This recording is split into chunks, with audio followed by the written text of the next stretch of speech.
Hello and welcome to the CEO Show with the CEO Magazine. This is your host Nick Vadia. As Vice Chairman of PricewaterhouseCoopers, Mitch Cohen has had access to and worked with some of the most admired business leaders of our time. So we are fortunate that he decided to do a book-length study of this wonderful species called entrepreneurs. What's so special about that, you may ask? There is really no dearth of such studies. But there's a difference here, a major one. As Mitch has focused his attention on the true entrepreneurs, the one who have taken their lives from zero to billions. You may call them blue-blooded entrepreneurs. They represent the epitome of entrepreneurship. They are the self-made billionaires. Mitch studied them and compared them with the rest of us and found stark differences. We need to listen to what he has to say as his insights are remarkable. While many things cannot be copied, these insights will help us understand and improve our own performance. So let's go to Mitch. Welcome to the CEO Show. I really appreciate the time, and I am absolutely looking forward to talking with you. Thank you. Thank you for having me. I'm looking forward to it as well. So who doesn't like a bunch of zeros besides their net worth? But most people don't have them. If they have them, oftentimes they have it in the negative. So, your insights and enlightenment that you can provide us into the lives of these self-made billionaires, both from the perspective of individual and entrepreneur, but also I would want to touch upon a little bit more details into the organizations that they create, because ultimately you can't be a billionaire without organizations, unless you are Warren Buffett, in which case it's different. So let me start out with, a question we're often asked is, to get those zeros, do they set out to become billionaires? And what we learned was that they set out to solve a problem. And we talk in the book a lot about empathetic imagination and having a focus on the customer and a customer problem. It's everything from Sarah Blakely dealing with panty lines to Howard Schultz dealing with coffee to, all sorts of examples where people set out to solve a problem. Ultimately, yes, they wanted to have a business. We didn't come across anybody who said, gee, I'm going to start a business and become a billionaire. They started a business because they saw a problem that needed to be solved. So I think that's one of the myths that's out there. There's a lot of people who start out and say, gee, I really want to have $1 billion. And like you said, it would be nice to have $1 billion, but that isn't necessarily how you necessarily achieve that. That's more like putting the cart before the horse, because what really drives the cart is the horse. And if you don't have the horse, your cart ain't going anywhere.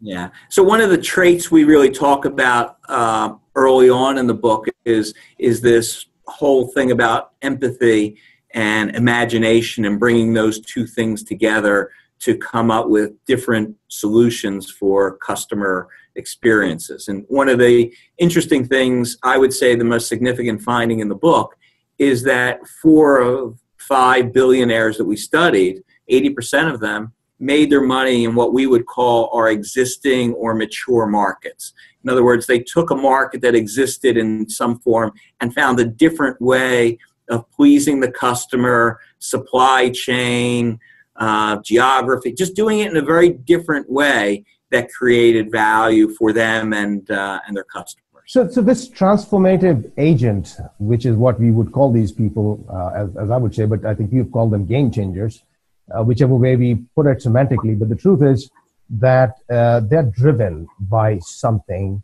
and that follows, that pulls in the money as well. But fundamentally, they're driven. And actually, I wanted to ask you this specific question. It's very important for me because we were talking with a bunch of people, including CEOs of Fortune 1000 companies, about the need of a mission, vision, and value. There are a lot of people who say, well, this is classic business 101, but I think it needs a deeper insight. They may not have defined their mission on a piece of paper like the companies do, their mission statements, but what is your take on the concept of mission, vision, value in the lives of these people? When I go back to vision, and yes, there's a lot written about that, and we at PwC talk about that, and big companies spend a lot of time talking about that. At a very practical level, their vision gets to dealing with an issue, a problem that customers have, and they want to see if they can fix that problem. In fact, they're relentless in trying to do that.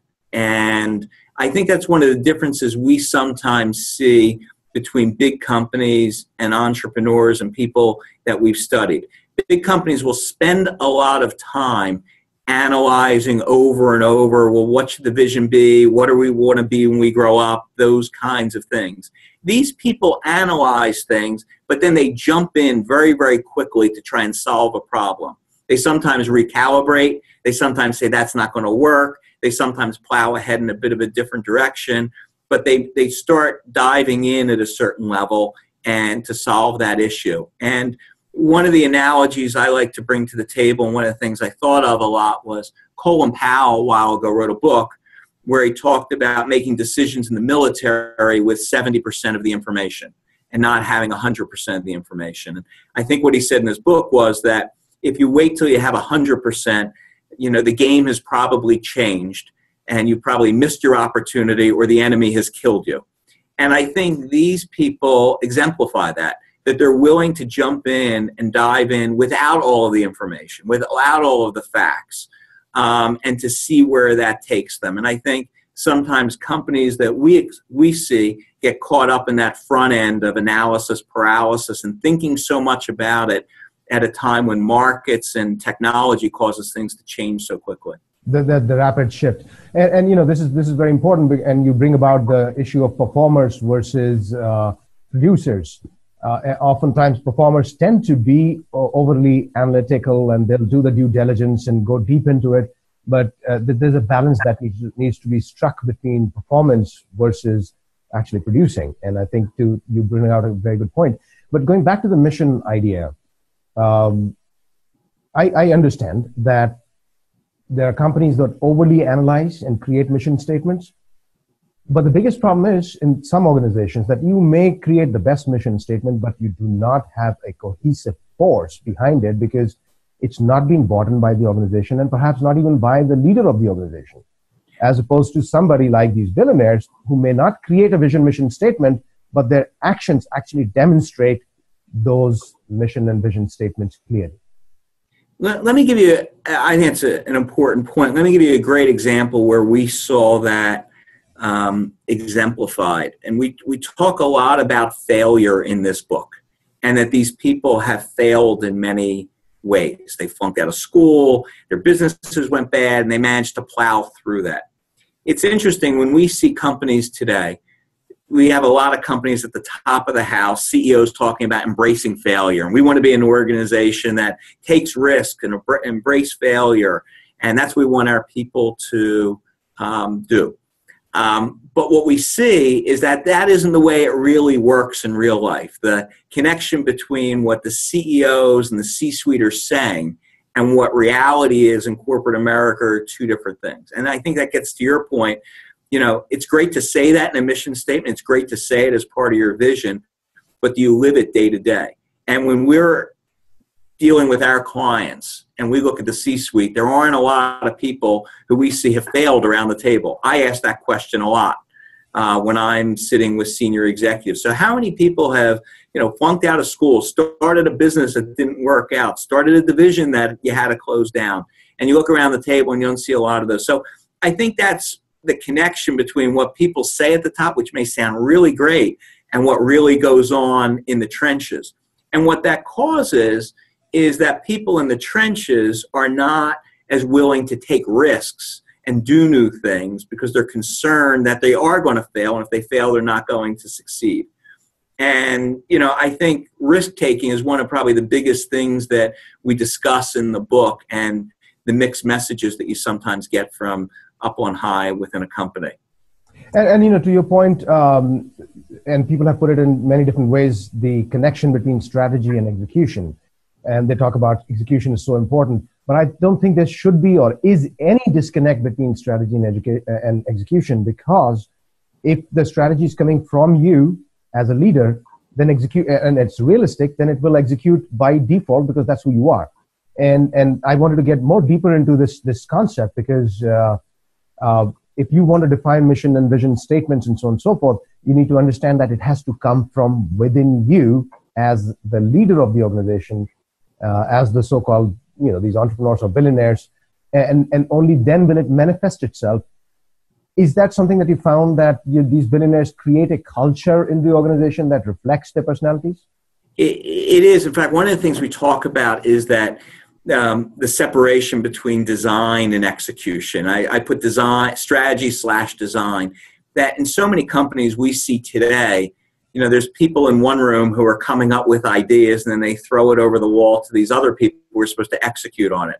And maybe, both leave somewhat dissatisfied. The people in the design phase had an idea how something should play out, but they have no say in how it gets executed upon. And the people who are executing say, well, those guys in design really didn't know what the market looks like. So we talk a lot about the CEO needing to be engaged in both aspects and bringing it together. You can't separate those two pieces. The best example I can give of that, there's a lot that's been written about Apple and Steve Jobs and how the iPod was developed and the iPhone was developed, and he did have a separate team that worked on it, but he personally was intimately involved with that team, with that design, with all the aspects of that, and anything you've read about him would tell you that. It would have been very, very different if he would have just put a team together, thrown them in a room and said, hey, go come up with something really, really creative that the entire world will want. I'm guessing they wouldn't have come up with that. And we see that time and time again, that these producers that we talk about on the phone are intimately involved in both the design and the execution of these ideas to capitalize on the opportunities that are out there. Excellent, wonderful. So the billionaires, the self-made billionaires, and one example that comes to my mind and has always been in my mind is the group, the Reliance Group out of India. I think at one point they became the richest brothers, or maybe one of the brother became the richest, but their father started the company or the business. He was a gas station attendant in some Middle Eastern country, and then built this, which collectively, now it's divided between two brothers, but collectively is, I believe, one of the top 5 or top most largest asset company. And he created a culture in a counterculture environment, because back when he started, the culture was not supportive in that country of supportive of entrepreneurship, and he transformed the nation, the stock market, and everything else. So these people that you're talking about, game-changing billionaires, do they transform themselves or they transform the organization? This goes to the idea of learning versus talent, which you've talked about, nurturing versus the talent that they bring. Can you learn from these people, or do you have a certain set of attributes that cannot be learned? I think it's a bit of both. I think, the analogy we like to use are great athletes. And there's certain athletes, you're born with a certain level of skills, and certain people are blessed with better skills than others. But unless you really work it, nurture it, you're not going to become a world-class Olympian or athlete in some other field. So it's a bit of both.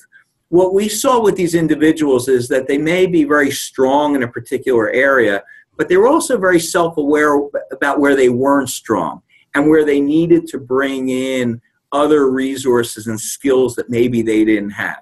And this gets to what we call the producer-performer partnership. You can't succeed with just being an entrepreneur by yourself with great ideas. You need to surround yourself and build a team around you that has all of those requisite skills. And the people we saw were very self-aware of what they were good at and what they weren't at. We talked to one person in particular who said, gee, I'm really great at sales. I'm really great at marketing. I have a vision where we want to go. I knew nothing about finance. I know nothing, but I could, and as a finance person, I didn't know how to take this, but he said, I could always buy that from somebody. There's lots of people who can do that.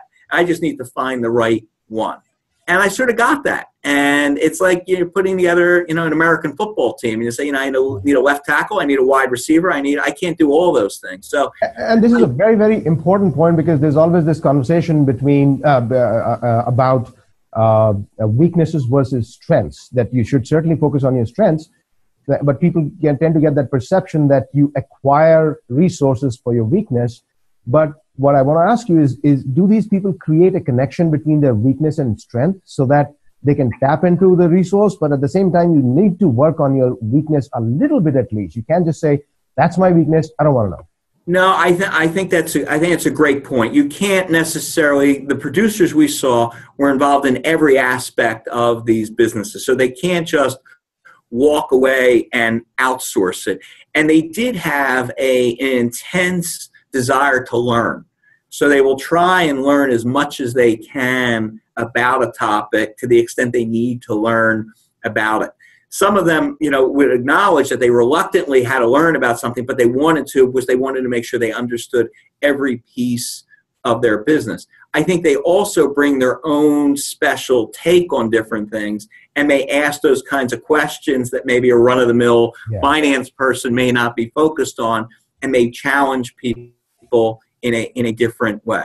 I will tell you, some of the best business people I've seen did not have finance backgrounds, but grasp concepts very quickly and ask really creative questions about, well, why can't this be done? And, that isn't always asked in finance. And, one of the things we distinguish between producers and performers is producers deal with the world as it is, and performers deal with the world as it is, and producers ask, well, why not? Why can't it be this way? And sometimes when you ask that in different kinds of areas, you come up with those creative kind of solutions that we see.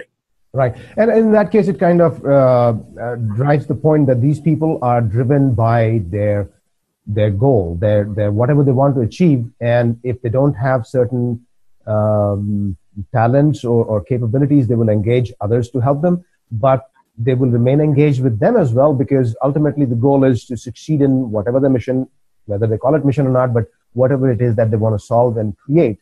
And so they don't just delegate. It's the key is not to just delegate. Is that fair to say? Yeah, it's not just, it's to be intimately involved with those kinds of things. Now, I will go on to say that one of the things that we noticed with some of the people we interviewed is that their businesses get to a certain point that they get, for lack of a better term, they get a little bored. And just running the business, once they've come up with the idea, once they've created value, once they've established their market, and they're ready to move to the next idea, the next challenge. That's what really gets them energized in the morning and gets them moving. And that's the trait. We saw a number of people who moved on had multiple ventures, and I think it's one of the reasons why. They know they need to do certain things to take the company public and deal with some of the mundane things of being a public company, but then they're ready to move on to the next thing. And that this is a great segue into the next idea, which is managing these people in your own organizations. Because if you can hire someone like them, boy, I mean, imagine the wealth it could create, but you've got to be able to manage them. And so my question really is, they get bored. Many of them quit college, 25%, as you mentioned in the book, didn't have degrees.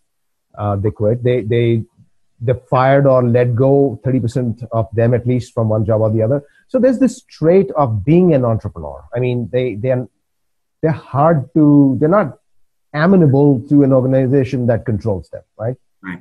So what do you do with them? How do you manage them? I mean, that is for lack of a better term, the $1 billion question. And what we see is that, first, let me tell you the way I think companies typically work. That some of them were strong performers, and typically if you're working in an area, you develop a new idea and you work on it, then they move you up the line into a new performer role. And I think what companies need to learn is that if you have somebody who's creative and entrepreneurial and wants to do new things, you need to continually cycle them into those kinds of jobs. And they may appear to be lateral, or they may appear to be somewhat, in a different kind of area, but they're not moving up. But I think that's the real challenge for certain companies if they're going to retain those kinds of people. Right. Keep in mind, we studied the extreme producers in the world. We studied people who were at the far end. Most of us fall somewhere in the middle in that. And what we're really dealing with is companies identifying those kinds of people who may have those tendencies and to nurture them in some way. I have no doubt that you wouldn't keep all of those people within those organizations because they were thinking in a very, very big manner, and it's very difficult to keep some of those people, and they wanted to be their own boss. But there are people in organizations who have those tendencies that you can nurture. And for that, you need to create the right culture in an organization. I try to change culture in an organization where people move not directionally, but they move laterally, as you said, oftentimes in different directions to develop a complete set of skills. But also, more importantly, I think what might be missing the point is if you've got a high potential individual in your organization, you can't treat them like the average, otherwise they're going to leave. And for that, you need to create an organization which has that culture. So getting back to the idea, and we're mixing a bunch of issues, actually, I'm mixing a bunch of issues because I'm so excited about this. But like Google, right? They have created a certain culture. You can't just superimpose it on any other organization. You can learn and create your own, but it has a culture where they support ideas like 20% free time and your own projects and so on and so forth. Did you see commonalities between self-made billionaire organizations versus the others in terms of the culture that they try to create?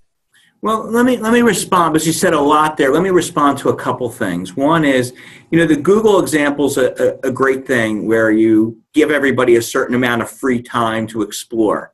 And a lot of companies have tried to emulate that. What we would say is that model may not be the best way of getting at great ideas, because we would say you need to identify those people who have those tendencies to come up with those great ideas. And instead of giving everybody 10% of their time, you may need to take a small percentage of your population and say, well, we want you to spend 50% of your time thinking about it. And the other people, we may say, you are a performer, which is really critical, but we want you to focus on what you do in your day-to-day kind of job. And I think that's one of the myths that's out there, that everybody can do this. I think that the real trick is identifying which people have those tendencies that you want to nurture. I do think if companies proactively deal with this issue, you have a better chance of getting lucky. And a lot of people ask us, gee, these people just get lucky. And there's always an element of luck, but when you get lucky multiple times, you must be doing something different. And what we're talking a lot about is increasing your odds of being successful in developing new ideas and creating value in your organizations. Yeah, well, obviously, you can't get lucky if you don't even try. And right. If you try, then chances are luck will favor you some point. And for that reason, you need to create the right culture. But I think it's a very valid point where you said you can't just give it away to everybody. It might be indicative of a culture of an organization, so the right kind of individuals are drawn to your company to join, right, whether it's a small one or a big one. And in that sense, it might help. But right, a good company would be able to identify the high potentials in whichever area you want them, and then say, well, we'll give you more of this. And so right, those are some of the more intrinsic, detailed traits of an organization. But in general, you will find that these billionaire organizations will tend to have a culture of their own, as opposed to be a massive organization that determines its own culture. Then I want to focus on the idea of sales. You found that most of these people, 75% of these people, were salespeople, negotiators, deal makers. Why is that? Well, it's interesting, because that was one of the key findings, that in one form or another, that and this was something we stumbled onto as we went through the background of these people, that you're always to bring an idea to a market, you're always in a sales mode. You're selling your own organization to get people to buy in. You're selling to people to invest in your idea in order to do it. You're selling to customers to have them adopt it as you go forward. And you continue to sell as you try and raise more money and invest back into the business. So it's interesting that many of these people at an early age, we talk about paper routes and little businesses that they started in college, but that was an indication that they had that bent, if you will, to have that sales gene, if you will, to get out there and do those kinds of things. And it's one of the indicators that if you're looking for people who may have those producer attributes, that you look for in their background. It was somewhat striking how many have had that.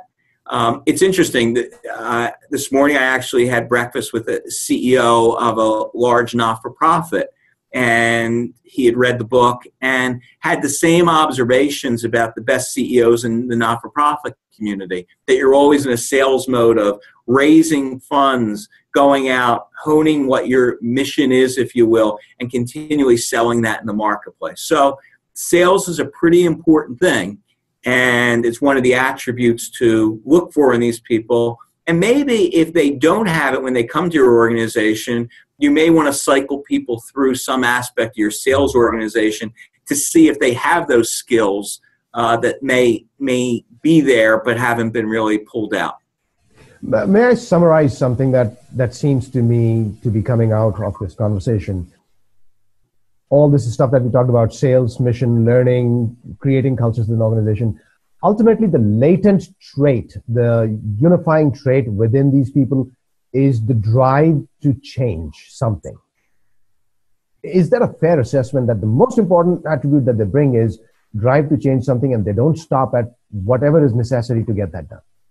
I'd go back a step before you get to drive for change. I would say the trait or characteristic that I would say they all had was an unbelievable curiosity.